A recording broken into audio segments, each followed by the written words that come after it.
Hello, welcome back to Wednesday Word. Thank you as always for joining me.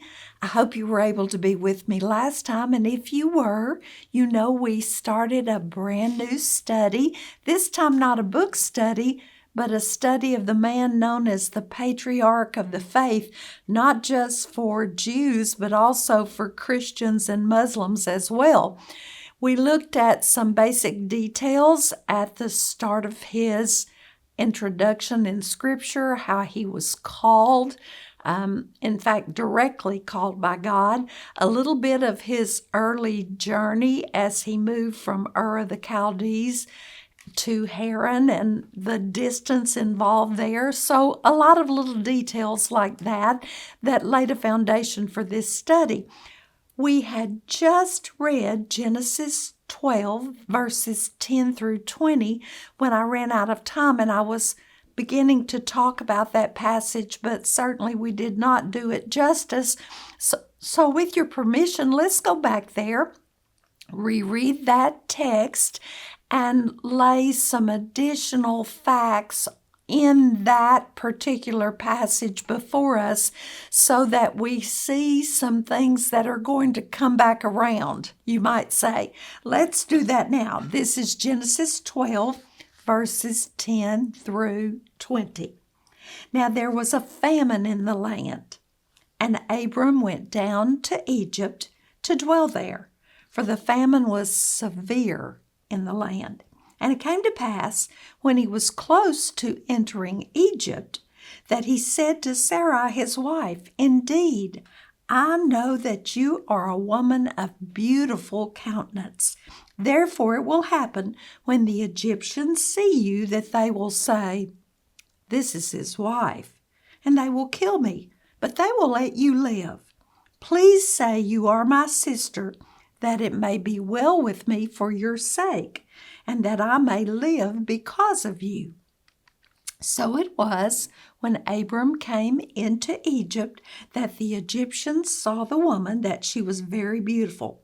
The princes of Pharaoh also saw her and commended her to Pharaoh. And the woman was taken to Pharaoh's house.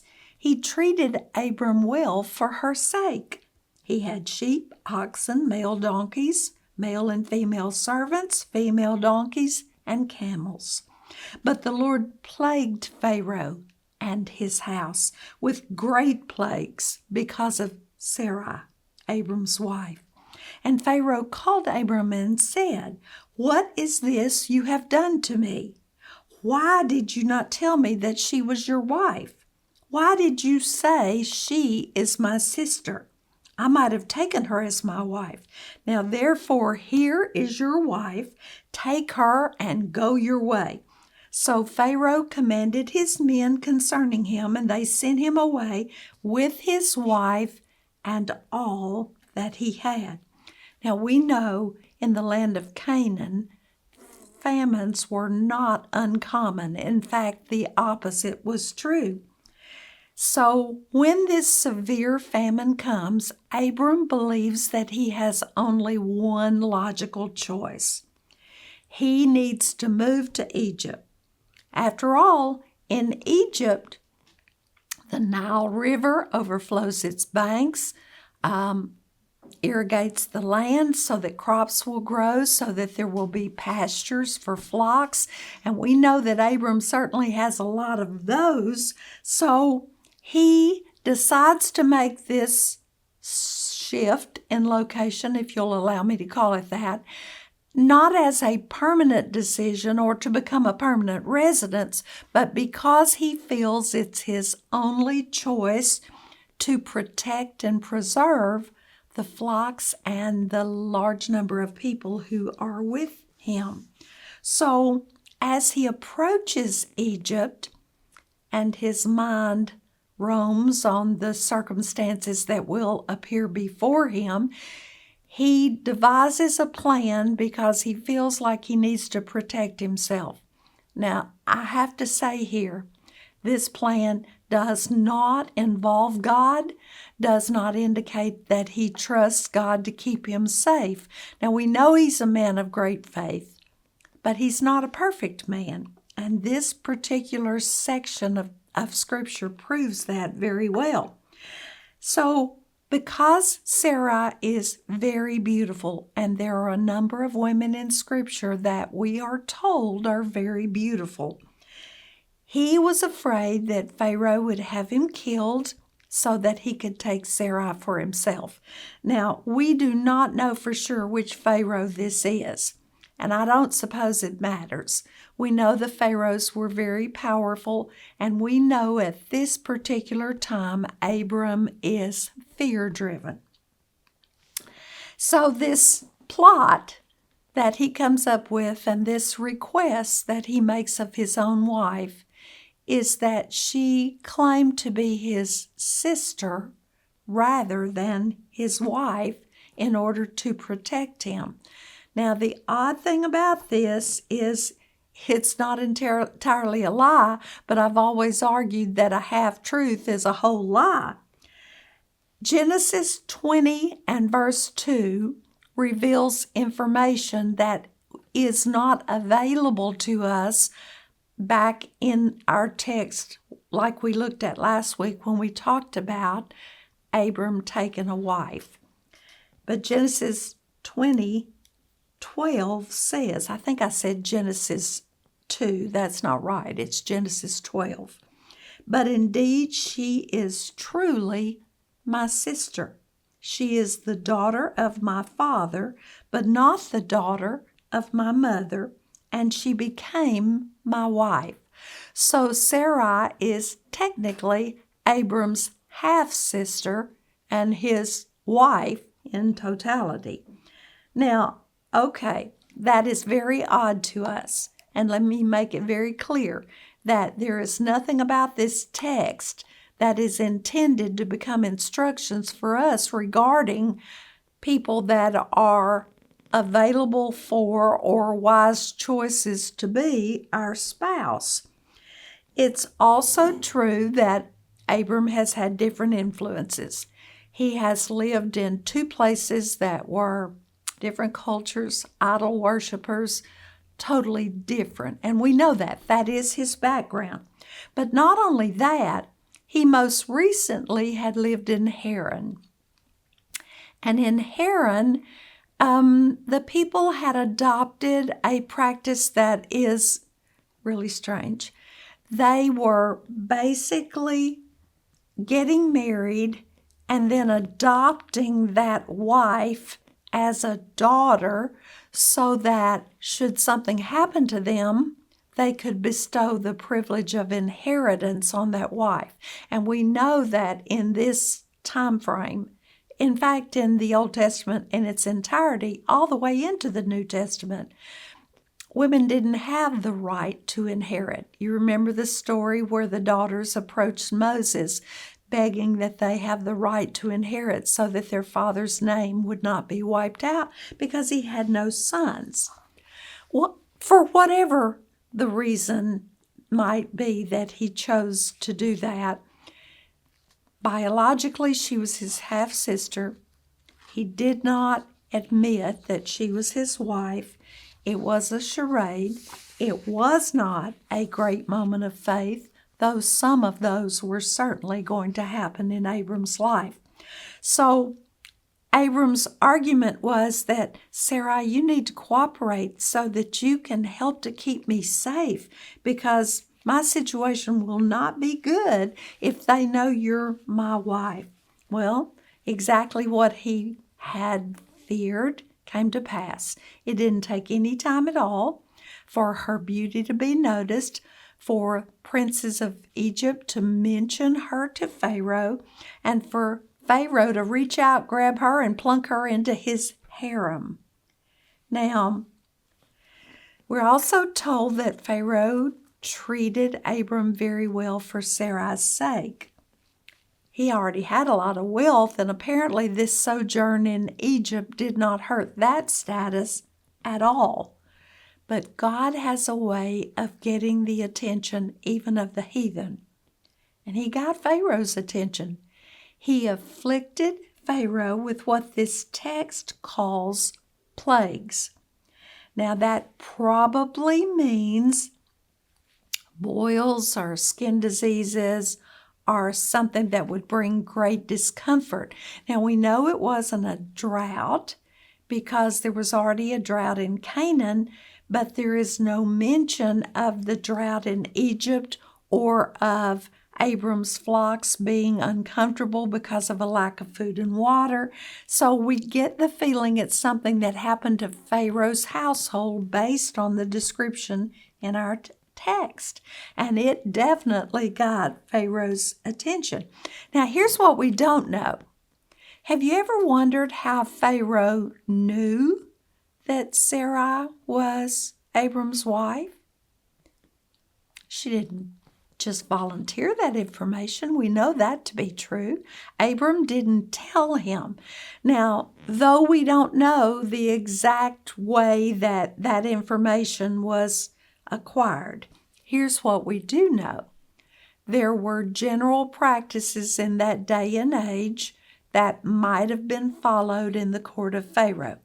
If a plague came on a royal household or came on the land governed by a king or leader, they would question their gods, they would give gifts to their gods, they would call in their wise men or their soothsayers or their charlatans or whatever they used and relied on, and they would say, divine for me, find out for me why this is plaguing my household.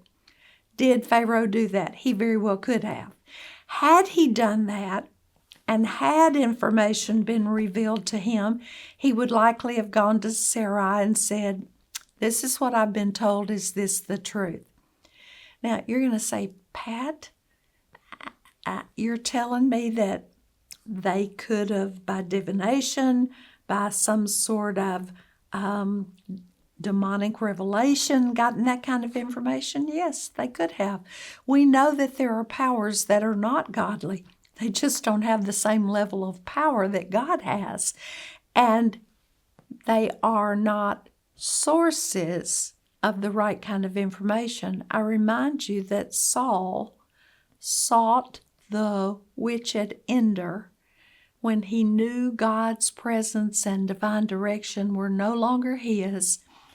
And we do know that an interesting interaction occurred after that. So certainly there are forces, there are hierarchies of demonic forces, and they can do things. They're just not God, and they do not have God's power. So I don't know how he got that information.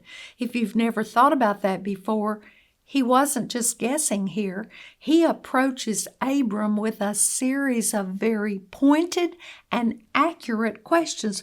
Why have you done this to me?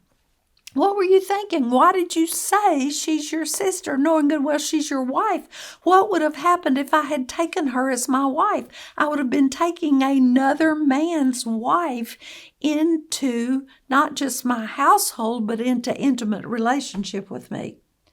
So obviously Pharaoh's concern is valid, and his actions immediately thereafter were very pointed. He basically kicks Abram and Sarai and Abram's vast possessions out of his land. He says, you guys go. And that's exactly what Abram did. Okay, that takes us back to our text.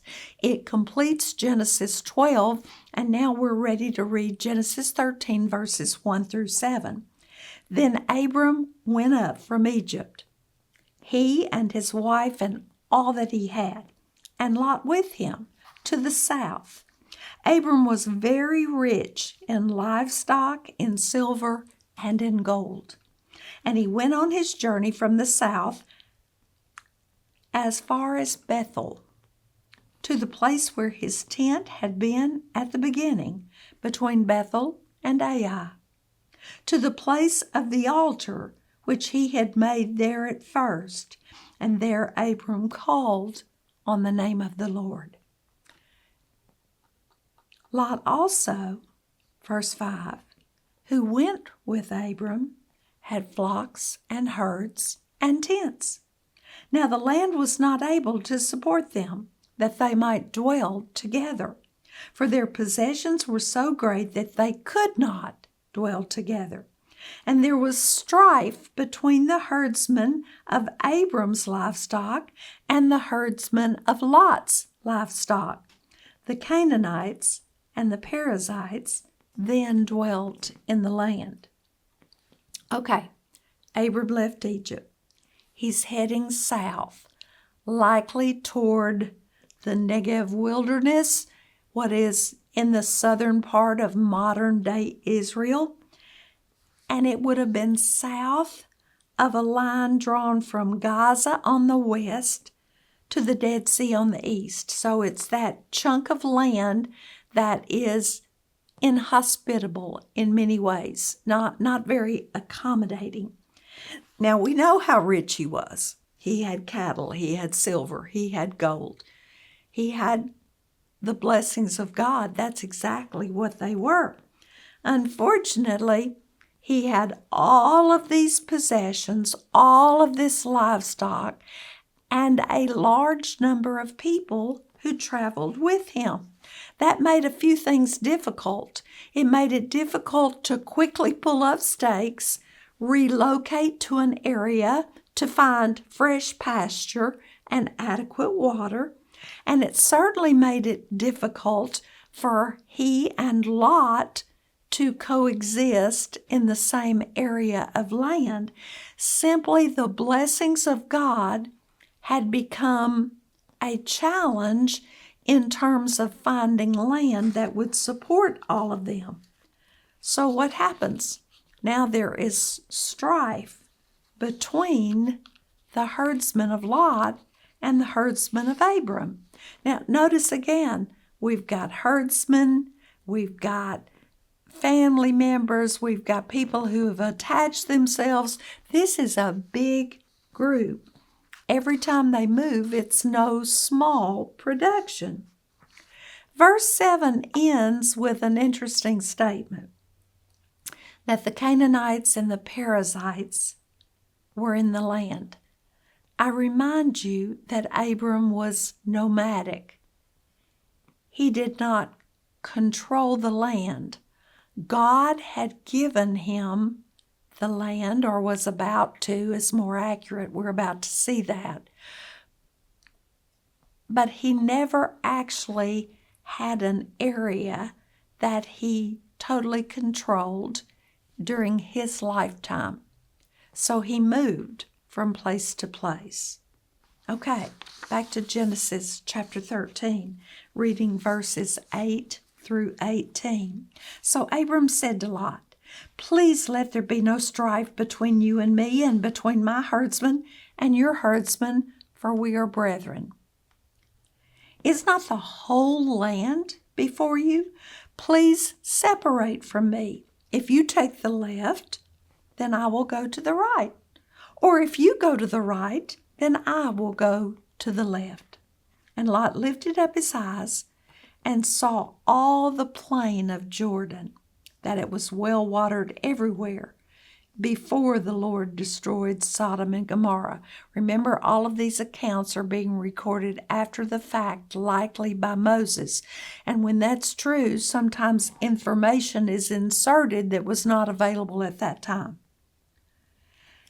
Like the garden of the Lord, that means it was lush, it was green, it was well watered, like the Garden of Eden. Like the land of Egypt as you go towards Zoar, land that has been watered by the Nile overflowing its banks. Then Lot chose for himself all the plain of Jordan, and Lot journeyed east, and they separated from each other. Abram dwelt in the land of Canaan. Now hold up. Lot went east. Hold on to that. Abraham stayed in the area that God had promised to him. And Lot dwelt in the cities of the plain and pitched his tent even as far as Sodom. But the men of Sodom were exceedingly wicked and sinful against the Lord. And the Lord said to Abram, after Lot had separated from him, when? After the separation. Lift your eyes now and look from the place where you are, northward, southward, eastward, and westward, for all the land which you see I give to you and your descendants forever. And I will make your descendants as the dust of the earth, so that if a man could number the dust of the earth, then your descendants also could be numbered. Arise, walk in the land through its length and its width, for I give it to you. Then Abram moved his tent and went and dwelt by the terebinth trees of Mamre, which are in Hebron, and built an altar there to the Lord. A common practice for him. Where he goes, he builds an altar. Now, righteous Abraham, despite an occasional indication of his flaws, Abram could not participate in or allow unrighteous bickering and rivalry to continue between his herdsmen and the herdsmen of Lot.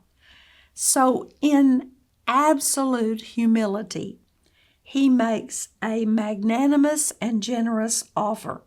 He says, Lot, you choose any section of land that appeals to you.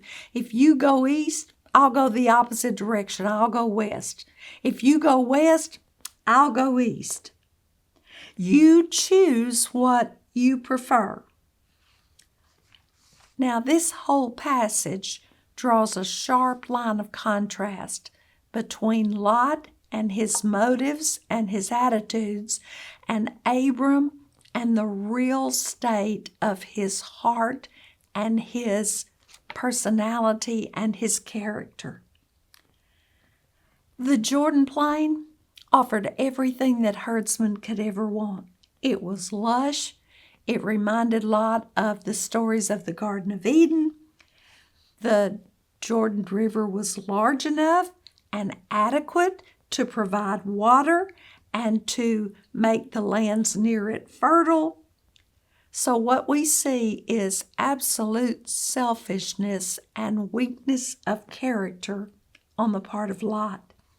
He chooses the well-watered plains because he believes they're more accommodating, it will be easier, they're more valuable. But Sodom and Gomorrah are in that area. Wow. And the text makes it very clear, even though we have not dealt with that part of the story, that they were very wicked cities, that wicked men lived there. Now, Moses kind of gives us the hint that that well-watered plain, that lushness, did not exist in the same measure after what happens to Sodom and Gomorrah, after their destruction. In the choice that Lot made, he in essence appears to be turning his back on the promised land. Now hold on for a second. Remember, the text tells us that Lot goes east. He technically, in moving east, crosses the border to the other side of the land that God had promised as the land that Abram was going to inherit, that his descendants would inherit. So he basically crosses a little ways, not far, but outside the area of the promised land. I guess my question has to be, how far outside the will and the commandments of God do we have to choose to go before we lose our way with Him entirely? Interesting question. So the truth is, the choice that Lot made that day, because he pitched his tent toward Sodom, was the beginning of a process. Remember, it's clear in the text that there was a progression. Lot lifted up his eyes and he saw the well-watered plains in the Jordan area. Then he pitched his tent toward Sodom. But it wasn't that long until he moved right into the wicked city of Sodom. In those incremental steps, ever so gradual, he literally moved his family into an area of degeneration and potential destruction. The sad thing is that it is totally clear that Lot loved personal gain and personal comfort more than he hated the horrific, God-defying wickedness of Sodom. If that weren't true, he never would have chosen to live there and tolerate the evil that was practiced there. I remind you that silence is assent. That's an old saying, but if you don't say something or do something, then it appears you're in agreement with what's happening. So he exposed himself to a wicked lifestyle practiced in Sodom, and that was a very dangerous spiritual choice for him and his family. And I'm going to argue that insidiously it produced in his daughters some kind of tolerance of sexual sin. And I feel that contributed to the choices they made later. There's another incident we'll talk about that I think contributed to that as well. Now, Lot chose for himself. We all do. But God chose for Abram because Abram relinquished his right to be in control of his destiny and left it in the hands of God. Because he was unselfish, because he was humble, because he was gracious and trusted Almighty God in this incident, God gave him Canaan. He said, "It's yours. It will belong to your descendants forever." I remind you that forever is still in effect, though the Jews certainly do not control all of the land that God promised them. One day they will. God, in essence, gave him the title deed for the land and told him, he said, "Lift up your eyes and look. Feast on the treasure that I have promised to you that stretches out before you in a panoramic view." So he's on a hill somewhere near Bethel. He could see the land for miles and miles around. In addition to promising him the land, God promised Abram many descendants. Descendants that were as numerous as the granules of sand on the seashore. Now, no doubt this prophecy would have attracted the attention of Abram. Remember, the old patriarch is childless. He has no heir, but accepts what God is telling him by faith. We would all be better off if we would accept what God tells us by faith and live in obedience. Now, God instructs Abram. He says, okay, look at the land. Now, arise, get up, and go walk the land. Now, remember, he's rather nomadic.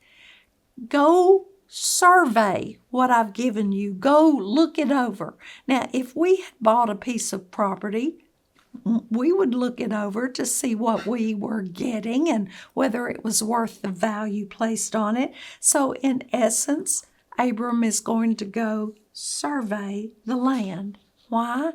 Because God has given it to him. He may not exactly possess it yet, but it's been given to him. So what does he do? He moves his tent to somewhere near the terebinth trees of Mamre, which are in Hebron. Now, Hebron is a very common location that's familiar to us from Scripture. It's an ancient city in southern Judah. We know that David ruled there for the first 7 years of his kingship. It's about 19 miles southwest of Jerusalem. Josephus, the well-respected historian, suggests that it was older even than the city of Memphis in Egypt, and that is a very ancient city indeed. Josephus further writes that there was an ancient oak tree that was there near Hebron that had been there since the creation of the world.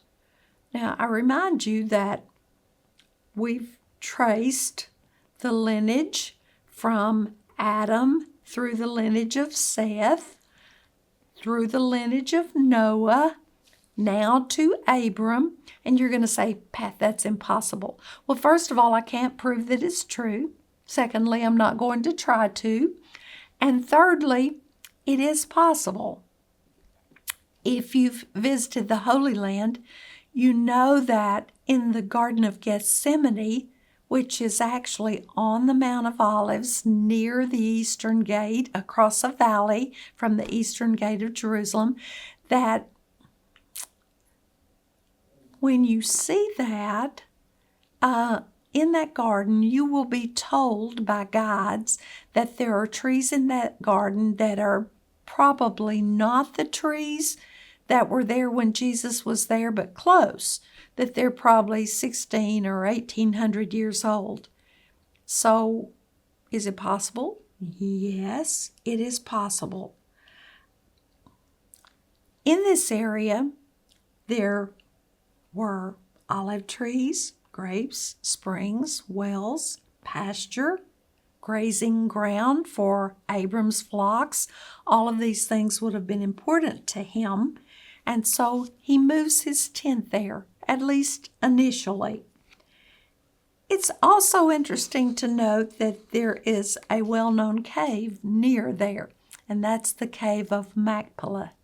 Now, you might recall that Abram bought that cave as a tomb for Sarai. At that point, she'll be called Sarah. Later, it became Abraham's tomb. That's what he will be called at that point.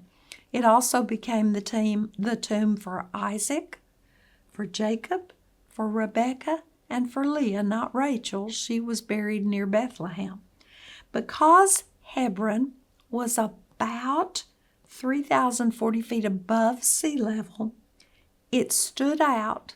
It was prominent, but it also again provided a panoramic view of the land, the surrounding countryside that had been promised to Abram. Okay, now that takes us actually to chapter 14, and I want to read verses 1 through 12.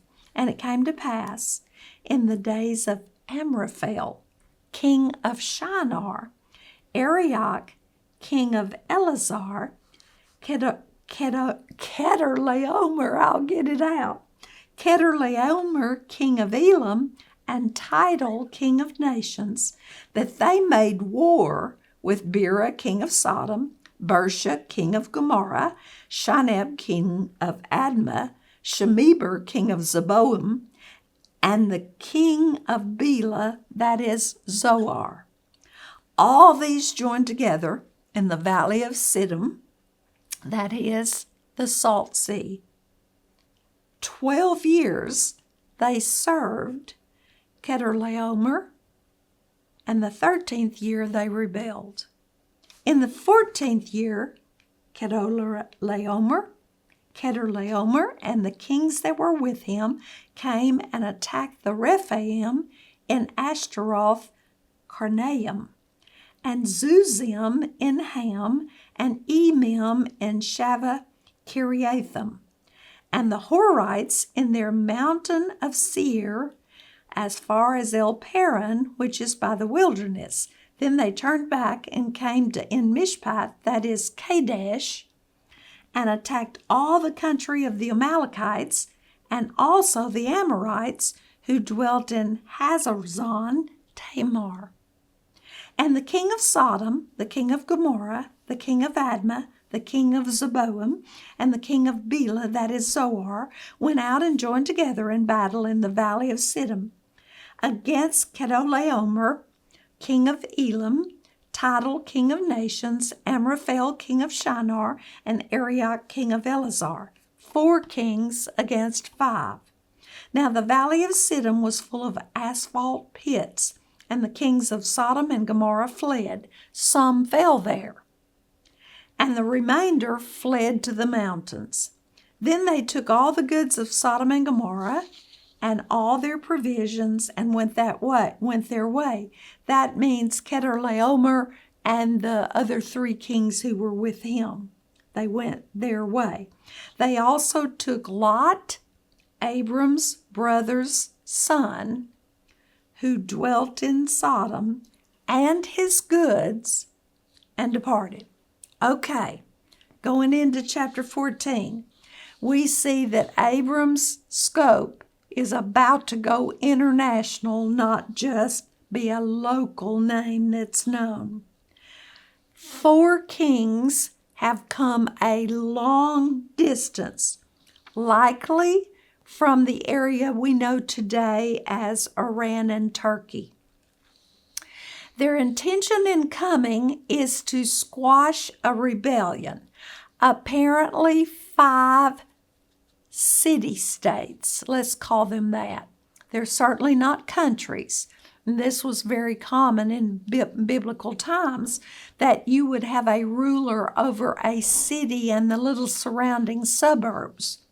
So 5 city-states, not far from the Dead Sea, have been forced to pay tribute to Chedorlaomer, and apparently these other kings who are actually subject to him.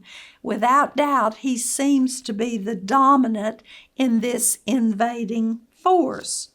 So as a result of the fact that these city-states have now, after paying tribute for 12 years, have basically said no more, and they didn't pay the tribute, so retribution is coming. So now Abram and Lot find themselves pulled into a war that was not of their making. Instead of living in peace and the prosperity that they know and the happiness that would be available to him, they're now dealing with the results of this advancing army. This army was powerful. It was wreaking havoc.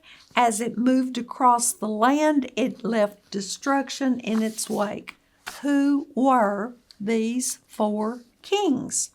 The first was Amraphel, the king of Shinar. Now, it was located in northern Mesopotamia. Shinar was a name given to the area there between the Tigris and the Euphrates rivers, and it included part of what we know as Babylonia. The southern part of Mesopotamia was actually the center of what history knows as the Sumerian civilization.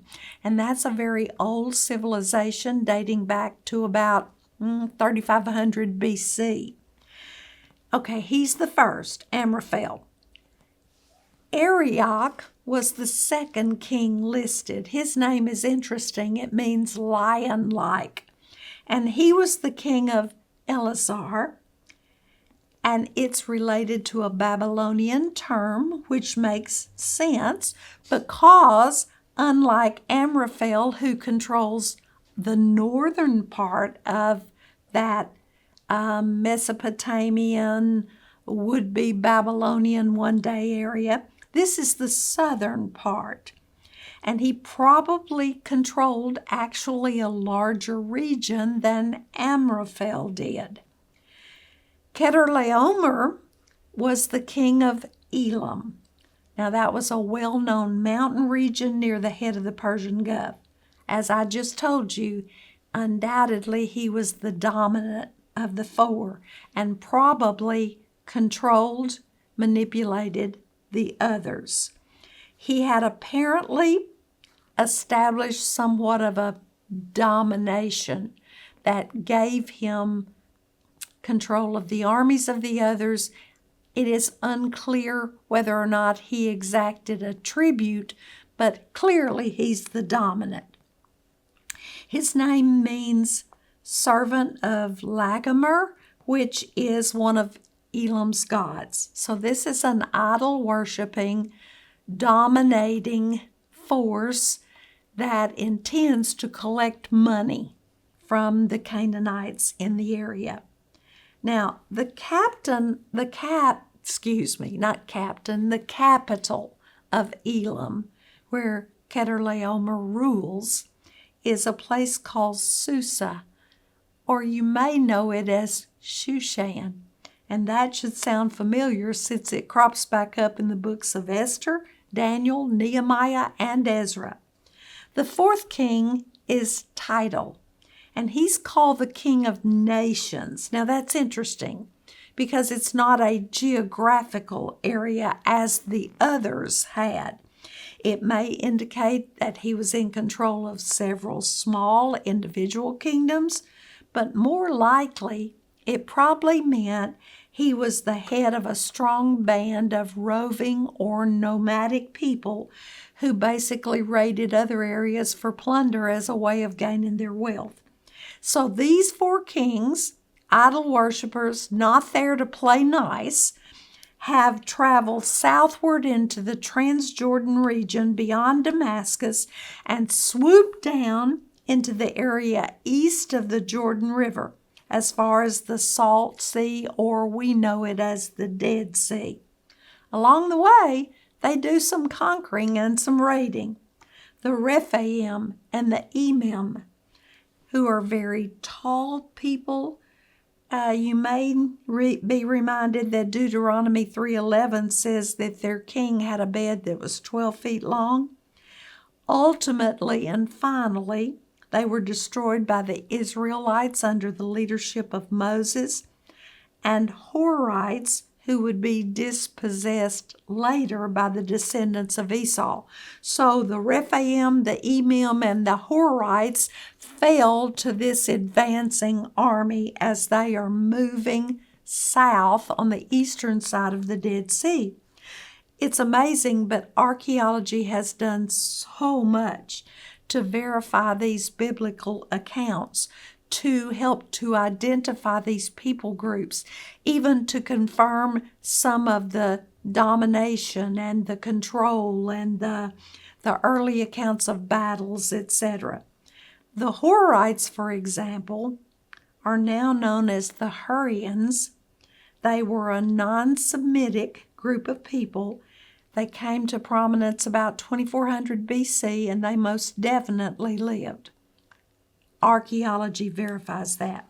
Now, the reference in this passage to Kadesh is also familiar because it's an ancient spot, you may recall, where water came forth from a rock. In fact, it's in that general area that Israel basically spent a generation waiting for God to tell them to go on in and move into the promised land. Miriam, the sister of Moses, was buried at Kadesh. And Kadesh was actually only about an 11-day journey from Mount Sinai. So these four kings moving, now they also attacked the Amalekites, who were rough, predatory marauders. They roamed that area, that wilderness area in the south of the Promised Land, and quite frankly, they were an ongoing menace to the people of God for a long time. Now, we know about the Dead Sea. It's the world's saltiest body of water. It's almost 10 times saltier than the ocean. Because of that, plants and animals can't live there, but there are valuable minerals there that are often used in lotions and care products that you can buy in the Holy Land even today, commonly. We know that the water level is dropping drastically because I believe it's Jordan that's also siphoning water out of that lake and using the minerals there. A lot of things that come into play in that part of the world that perhaps we are not so familiar with. So these marauders, these combined armies, turn. They've now moved down that eastern side, And what lies before them is to move up the western side of Jordan. But truthfully, the decisive battle took place in the low country down there south of, or at the bottom of, if you're looking at it geographically, of the Dead Sea in the valley of Siddim.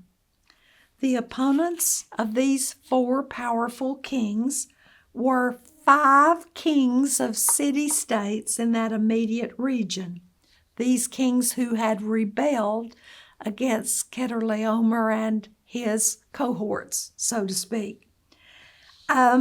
These 5 rebelling Canaanite city-state kings were Bera, king of Sodom, Bersha, king of Gomorrah, Shinab, king of Admah, Shemeber, king of Zeboim, the king of Bela, or Zoar, and we're not given his name.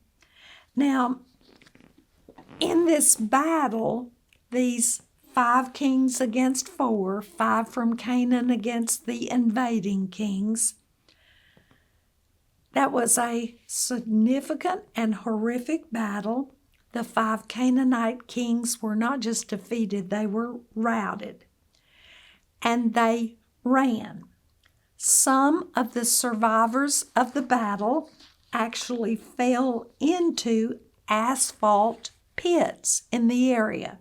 Now, these are basically slime pits, and they were common in this area.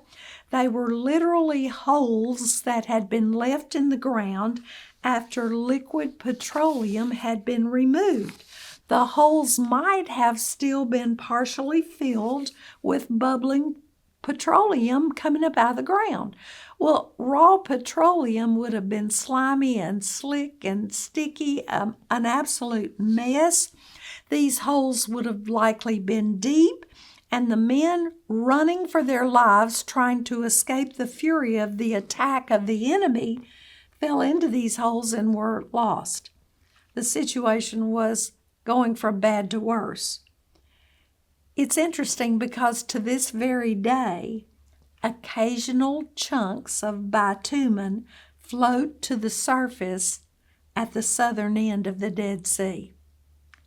Other survivors that didn't fall into those pits fled to the mountains. So these kings that have invaded grab those that are left. They're now prisoners. They'll be hauled back home to become slaves. They raid these cities, taking the possessions, and we are clearly told that Sodom and Gomorrah, they went in and got anything of value from there. So now we have Lot a captive, and Abram obviously is going to be drug into this situation. Back to our text, Genesis 14, this time verses 13 through 17. Then one who had escaped came and told Abram the Hebrew, note that, for he dwelt by the terebinth trees of Mamre the Amorite, brother of Eshcol and brother of Aner, and they were allies with Abram. Now when Abram heard that his brother was taken captive, I'll come back to that, he armed his 318 trained servants who were born in his own house and went in pursuit as far as Dan. He divided his forces against them by night, and he and his servants attacked them and pursued them as far as Horeb, which is north of Damascus. So he brought back all the goods, and also brought back his brother Lot and his goods, as well as the women and the people. And the king of Sodom went out to meet him at the valley of Sheba, that is, the king's valley. Now, Sheba is not always called that, but we'll talk about that another time. After his return from the defeat of Chedorlaomer and the kings who were with him. Okay, Abram wasn't involved in this battle. It wasn't his fight until he gets news from someone who's escaped that Lot has been taken captive. And of course, now he feels compelled and obligated to attempt a rescue. Did you notice that Lot was referred to as if he were a brother? That simply means he was a kinsman. Absolutely. So now we've got family ties and an obligation to intervene. Did you notice that for the very first time the word Hebrew shows up in Scripture in reference to Abram? Now, certainly, if you start tracing the derivation of that word, you're going to have fits because it is almost impossible. The derivation, the way it developed, is highly disputed. Nobody actually knows for sure. It was apparently used in these ancient times by foreigners to designate or identify God's chosen family, the descendants of Abram, who became Abraham, and the patriarchs who followed him. It was not a name that God's people would have picked out for themselves, other than they might have used it to identify themselves as foreigners. It probably means, maybe, a descendant of Eber, or some believe it means one from the other side, perhaps from the other side of the river. Now that would have definitely referred to Abram. Remember, we talked about when he crossed the river last time, and we even looked at a place that might have been a likely crossing. So Abram is from the other side of the river. Or the Chaldees via a long detour and then across the river. Okay, so if that's true, then we acknowledge that. Some people go a little further and say that it might just be a term that refers to nomads. Technically, Abram was that, since he never personally possessed or controlled a portion of the land promised to him. Now, it's believed that as many as 1,000 people may have traveled with Abram. That's a lot. Here we see that Lot is captured. Abram needs to do something. So with very quick response time, he mobilizes 318 men who've been trained as if they had received military training, who were ready for war. He gets them mobilized, all 318 of them, and our minds are going, why did he have 318 men who were trained for war? We need to understand that that speaks to the time in which Abram lived. He was not only a strong patriarchal leader and very wealthy, but he was also a military man.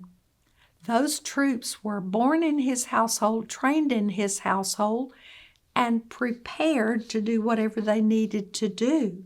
And all 318 of them followed him without question, totally out of respect, allegiance, and trustworthiness. He also took some troops from Aner and Eshcol and Mamre.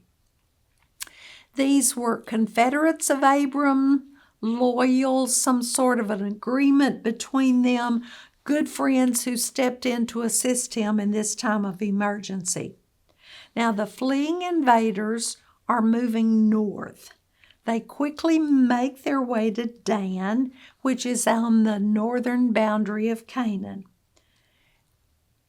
And the city that's called Dan was nestled at the foot of Mount Hermon.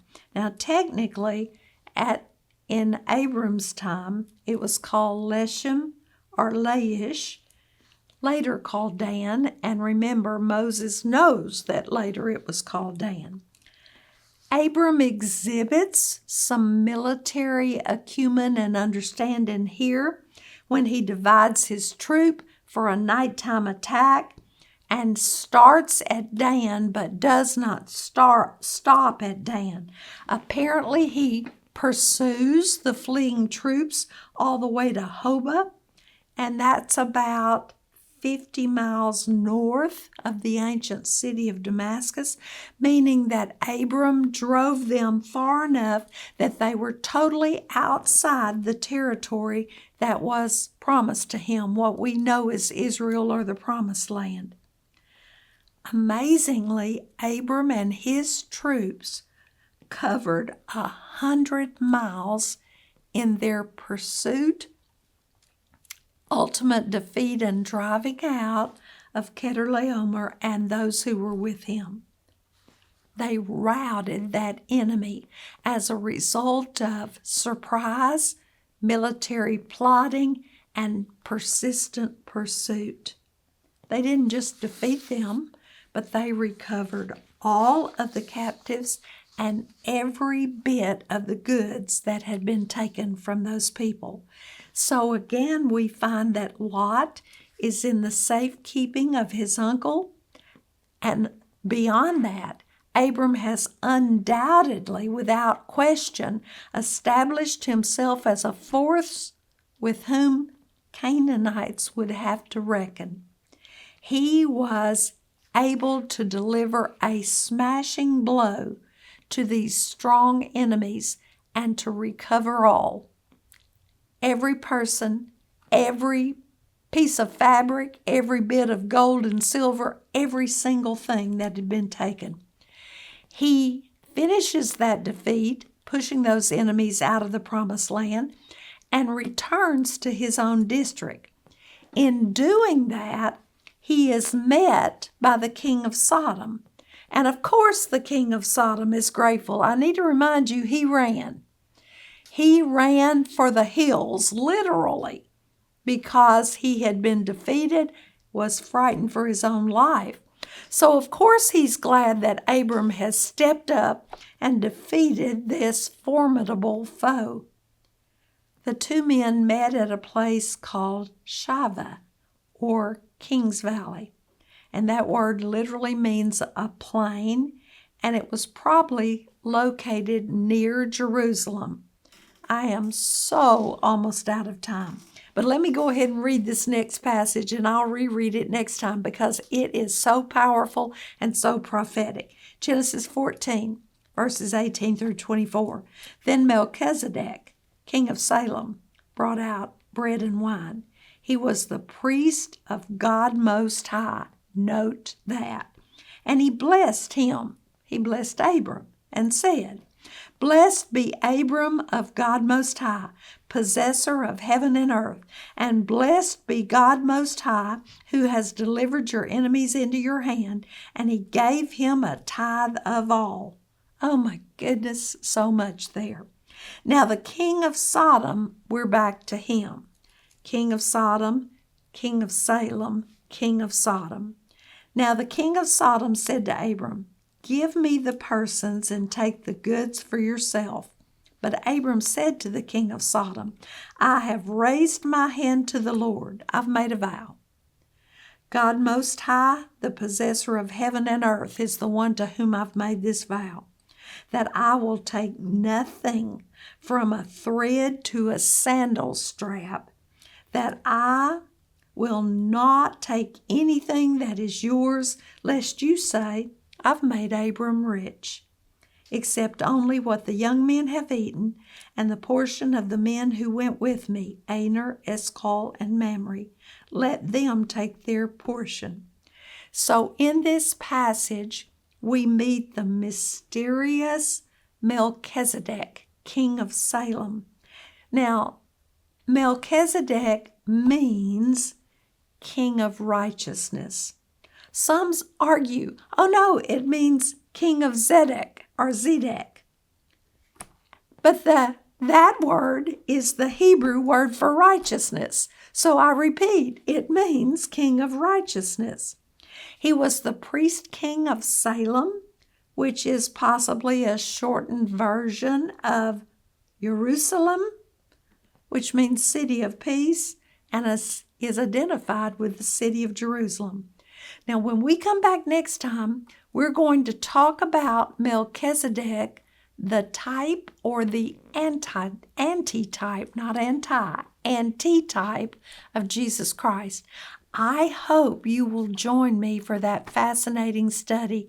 And in the meantime, let me remind you that the possessor of heaven and earth is also the one who is the source of all we need. Walk in His blessing, focused on Him. Till I see you next time, God bless.